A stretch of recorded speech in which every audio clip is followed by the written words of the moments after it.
Hello friend, welcome back to Sholay Bollywood. तो यार आज एक ऐसी मूवी की बात करने वाले हैं जो कि एक कातिल महिला पर आधारित है, जो कि बड़ी बेरहमी से लोगों को मारती है, लेकिन एक कॉन्ट्रैक्ट के चलते वह एक लड़की को चाहते हुए भी नहीं मार पाती और उसके लिए पूरे ड्रग माफिया के साथ अकेली भिड़ जाती है। तो मूवी की शुरुआत में हमें जी नाम की लड़की को दिखाया जाता है, जो कि एक पेशेवर कातिल है और वह फिन नाम के व्यक्ति के लिए काम करती है। और फिन जो अपराध के सरदार गोब्रेट के लिए काम करता है। गोब्रेट जो कि ड्रग और गैम्बलिंग का धंधा करता है, वह अंडरवर्ल्ड में ड्रग माफिया चलाता है। गोब्रेट के आगे जो भी कठिनाइयां यानी कोई भी व्यक्ति भिड़ता है तो उसे खत्म करने के लिए वह फिन को कहता है और फिन आगे आकर ये कॉन्ट्रैक्ट जी को देता है।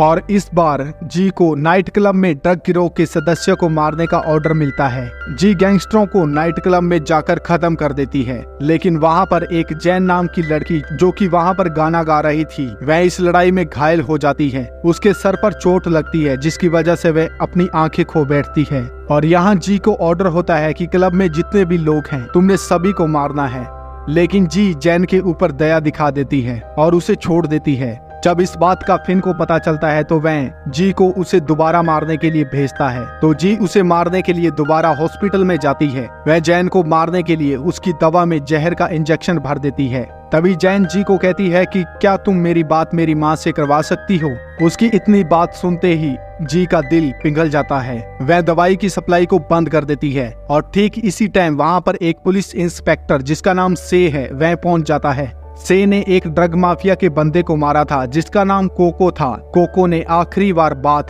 जैन से की थी और उसके मोबाइल से जैन को काफी मैसेज भी भेजे गए थे। इसी सिलसिले में वह जैन से मिलने आता है और जैन के साथ हुए हादसे के बारे में पूछता है और कहता है कि नाइट क्लब में जिसने लोगों को मारा था, क्या तुम उसे पहचान सकती हो, या जो मरे हैं तुम उनके बारे में कुछ जानती हो। तो जैन से को बिल्कुल मना कर देती है कि मैं इस बारे में कुछ भी नहीं जानती। दरअसल मेरी आंखें चली गई थी, इसलिए मैं कुछ भी नहीं देख पाई। से को शक होता है कि जैन कुछ छुपा रही है। इतने में वहाँ पर नर्स आकर दवा फिर से शुरू कर देती है, लेकिन जी बड़ी चालाकी से उस दवा को गिरा देती है क्योंकि वह जैन को नहीं मारना चाहती थी।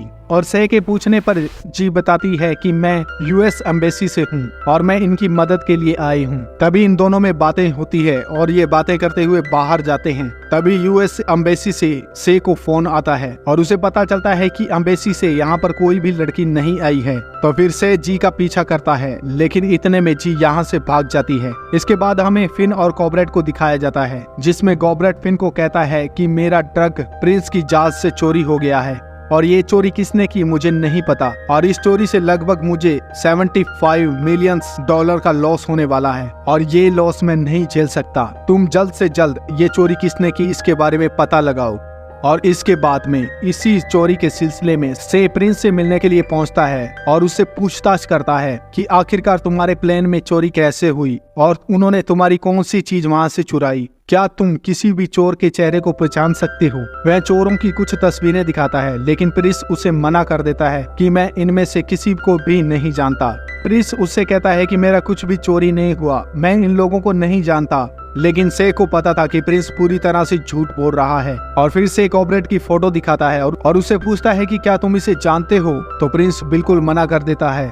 फिर से उसे बताता है कि ये ड्रग माफिया और गैम्बलिंग का बेताज बादशाह है और तुम्हारे प्लान में जिन लोगों ने चोरी की थी वह रात नाइट क्लब में मारे जा चुके हैं। तो प्रिंस कहता है कि चलो अच्छा हुआ, आपको भी इस बात की खुशी होनी चाहिए। और इसके बाद हमें फिन को दिखाया जाता है जो जी को बुलाता है और उससे कहता है कि तुमने अभी तक जैन का काम तमाम क्यों नहीं किया। और वह उसके पास्ट के बारे में बताता है कि जब तुम शहर में नहीं आई थी तो तुम्हें यहाँ पर कैसे मिसयूज किया जा रहा था, तभी मैंने तुम्हें मर्डर के लिए ट्रेंड किया। और वहीं जी देखती है कि फिन ने अपनी टीम में 2 और लड़कियों को ऐड कर लिया है। तभी जी को पता चलता है कि फिन ने जैन को मारने के लिए अपने लोगों को हॉस्पिटल भेजा है। तो जी जैन को बचाने के लिए उनके पीछे भागती है और उन्हें हॉस्पिटल पहुंचने से रोकती है। और जी उनसे पहले हॉस्पिटल पहुंचकर जैन को बताती है कि तुम्हारी जान खतरे में है, अगर तुम बचना चाहती हो तो मैं जैसा कहती हूँ तुम वैसा करो, तुम मेरे साथ चलो। इतने में यहाँ पर वह लोग आ जाते हैं और यहाँ पर अंधाधुंध गोलियां चलती हैं। वहीं पास के रूम के अंदर से ने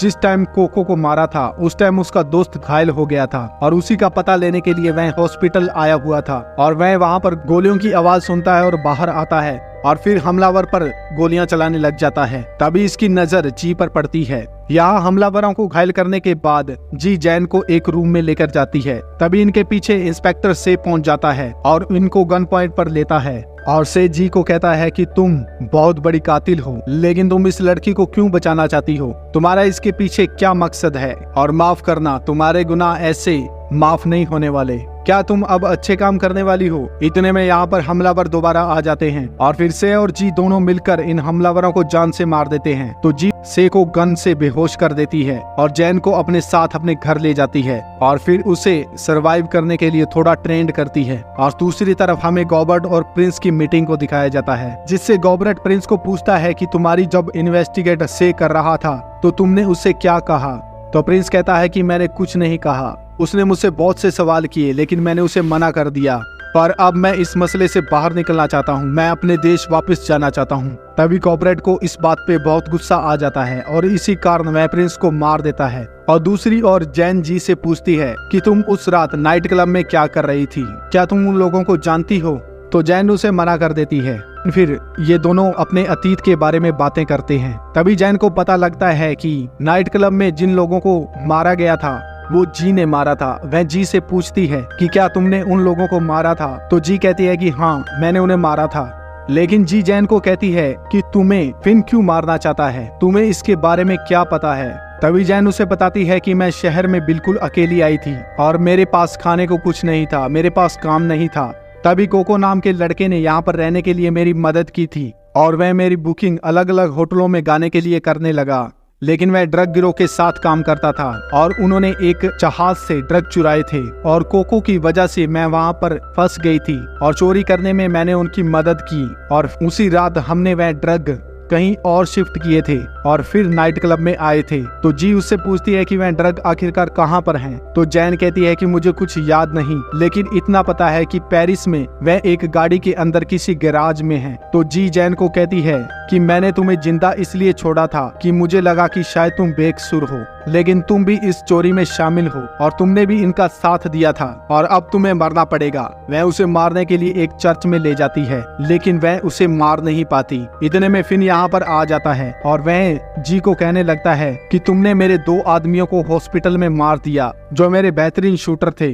तो जी उसे कहती है कि तुमने मेरा काम उन्हें क्यों दिया। फिर फिन जैन के बारे में पूछता है तो जी कहती है कि मैंने उसे मार दिया। तो फिन कहता है कि अच्छा हुआ तुमने ये काम पूरा किया और यहाँ से चला जाता है। लेकिन जी ने अभी तक जैन को नहीं मारा था। और दूसरी ओर से हॉस्पिटल में हुए हादसे की इन्वेस्टिगेट कर रहा था। तभी उसे पता चलता है कि नाइट क्लब और हॉस्पिटल में जिन लोगों को मारा गया था उसे एक ही लड़की ने मारा था, जो कि अंडरवर्ल्ड में किलर हिट वुमेन के नाम से जानी जाती है। और वह लड़की कोई और नहीं बल्कि जी थी। उन्हें पता चल जाता है कि जी अक्सर एक जगह पर फूड लेने के लिए रोज आती है, तो वह उसे अपनी पूरी टीम के साथ वहां पर जाकर पकड़ लेते हैं और उससे पूछताछ करते हैं। तो से उसे कहता है कि जैन को आखिरकार तुमने क्यों बचाया, इससे तुम्हारा क्या फायदा है और तुम ये काम क्यों कर रही हो। और से उससे पूछता है कि तुम्हें कभी गोली लगी है। तो जी कहती है नहीं, लेकिन से कहता है कि मुझे लगी है 2 बार। एक बार किसी जर्मन ने मुझे गोली मारी थी और तभी जी कहती है कि उस जर्मन से मैंने तुम्हें बचाया था, तुम मरने वाले थे।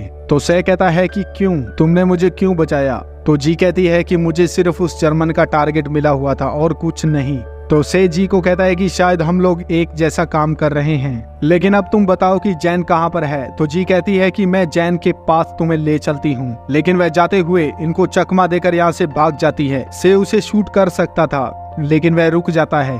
और फिर दूसरी ओर हमें एक पार्टी में गॉबरेट और फिन को दिखाया जाता है, जहां गॉबरेट फिन को कहता है कि अब तक तुमने जैन को क्यों नहीं मारा और मेरा चोरी हुआ माल यानी कि ड्रग कहाँ पर है। लेकिन फिन की यहाँ पर कोई और प्लानिंग होती है। फिन ने जो अपने साथ 2 लड़कियां रखी थी उनमें से एक लड़की गॉबरेट को यहाँ पर शूट कर देती है और फिन गॉबरेट को कहता है कि तेरा माल मैंने चोरी किया था। प्रिंस को इसके बारे में कुछ भी नहीं पता था, वह खामा मारा गया। और दूसरी तरफ जी पुलिस वालों से बचकर अपने घर जाती है और देखती है कि जैन घर पर नहीं है। और वहीं सीसीटीवी से पता चलता है कि जैन को किसी ने किडनैप कर लिया है। और वहीं फिन अब से को फंसाना चाहता है, क्योंकि से ने प्रिंस की इन्वेस्टिगेट की थी और वह से को ड्रग चुराने के इल्जाम में फंसवा देता है, क्योंकि वह इस केस की इन्वेस्टिगेट कर रहा था। और वह से के दोस्त की मदद से उसके कैबिन में ड्रग दिखवा देता है। जब से ऑफिस आता है तो वह फिन के लोगों को देखता है और उसे पता चलता है कि कुछ गड़बड़ है, इसलिए वह यहाँ से भाग जाता है। इसके बाद जी फिन के पास जाती है और फिन से कहती है कि तुम अब गोब्रेट की जगह लेने वाले हो, लेकिन जैन का इसमें कोई कसूर नहीं, तुम उसे छोड़ दो। लेकिन फिन जी से कहता है कि गोब्रेट की जगह मैं कैसे ले सकता हूँ। तो जी उसे कहती है कि ड्रग के बहुत सारे पैसे आने के बाद, क्योंकि जी बहुत ज्यादा शातिर है, उसे पता चल जाता है कि फिन ने गोब्रेट को मार दिया है और उसका चोरी हुआ ड्रग फिन के पास है। तो फिन जी को कहता है कि तुम जैन के बदले मेरे साथ डील करो, तुम्हें पुलिस इंस्पेक्टर से को मारना होगा क्योंकि वह बहुत ज्यादा करप्ट है। अगर तुमने से को मार दिया तो मैं जैन को छोड़ दूंगा। और वह उससे कहता है कि कल मार्केट में 43 नंबर शॉप पर से आएगा और तुम उसका वहीं पर काम तमाम कर देना। और अगले दिन फिन के कहने के मुताबिक से वहां पर आ जाता है। जी स्नाइपर गन के साथ एक बिल्डिंग से वहां पर निशाना साध रही होती है और वहीं फिन ने जी के ऊपर भी एक स्नाइपर लड़की को लगा रखा होता है कि जैसे ही जी से को मारेगी तो दूसरी स्नाइपर लड़की जी को मार देगी और उसका काम तमाम कर देगी। लेकिन जी काफी चालाक थी, वैसे को मारने की बजाय जो उसके पास दोस्त आता है उसको गोली मार देती है, क्योंकि उसे पता था कि उसका दोस्त उसके साथ गद्दारी कर रहा है, क्योंकि उसने से के कैबिन में वह ड्रग रखे थे और अब भी वह से को मारने के लिए 43 नंबर शॉप पर लेकर आया है। और दूसरी तरफ जी ने उस स्नाइपर लड़की के लिए भी प्लान बना रखा था और उसी प्लान के चलते वह उस स्नाइपर लड़की को मार देती है और वह से के पास जाकर उसे कहती है कि मैं तुम्हें मारने के लिए आई थी, लेकिन तुम्हारा दोस्त तुम्हारे साथ गद्दारी कर रहा है। फिर ये दोनों से के दोस्त को गाड़ी में डालते हैं और उससे पूछते हैं कि चोरी हुई ड्रग्स कहाँ पर है, तो वह ड्रग्स के बारे में उन्हें बता देता है। फिर ये दोनों उसे हॉस्पिटल छोड़कर ड्रग्स लेने चले जाते हैं और ड्रग्स की गाड़ी निकालने के बाद वह सीधा फिन के पास पहुंचते हैं जहां उसने जैन को कैद कर रखा था। और फिर जी फिन के पास जाकर उससे कहती है कि तुम्हारा ड्रग मेरे पास है, तुम जैन को छोड़ दो, लेकिन फिन मना कर देता है और इन दोनों के बीच में फाइट शुरू हो जाती है। और भाई साहब ये फाइट बहुत ही जबरदस्त होती है और इसी फाइट के दौरान जैन को गोली लगती है। तभी यहाँ पर गाड़ी लेकर से भी पहुंच जाता है और यहाँ पर जबरदस्त गोलियां चलती हैं और फाइट के दौरान देखते ही देखते यहाँ ड्रग से भरी गाड़ी को ब्लास्ट कर देते हैं और सारा ड्रग चल जाता है। और इसके बाद में से और फिन के बीच काफी भयानक लड़ाई होती है और वहीं दूसरी ओर जी फिन की फाइटर के साथ जबरदस्त लड़ाई करती है और ये फाइट बहुत ही जबरदस्त तरीके से दिखाई गई है। भाई साहब मजा आ गया, बिल्कुल एकदम रियल एक्सपीरियंस होता है। और इस फाइट के दौरान एक बार जी को भी गोली लगती है और इसी फाइट के दौरान फिन जी के ऊपर भारी पड़ता है और वह जी को मारने वाला होता है, लेकिन से उसकी मदद करता है और वह फिन का काम तमाम कर देते हैं। और इसी फाइट के दौरान जैन, जो कि पहले हादसे में आंखें गवा चुकी थी, और इस हादसे में उसकी आंखों की रोशनी वापस आ जाती है और ये लोग जैन को बचाने में कामयाब हो जाते हैं और इसी के साथ इस मूवी का अंत होता है। तो आपको ये मूवी कैसी लगी कमेंट बॉक्स में जरूर लिखिएगा। तो मिलते हैं फिर अगली वीडियो में, तब तक के लिए जय हिंद जय भारत। वीडियो अच्छा लगे तो लाइक शेयर सब्सक्राइब जरूर कर दिया करो यार प्लीज।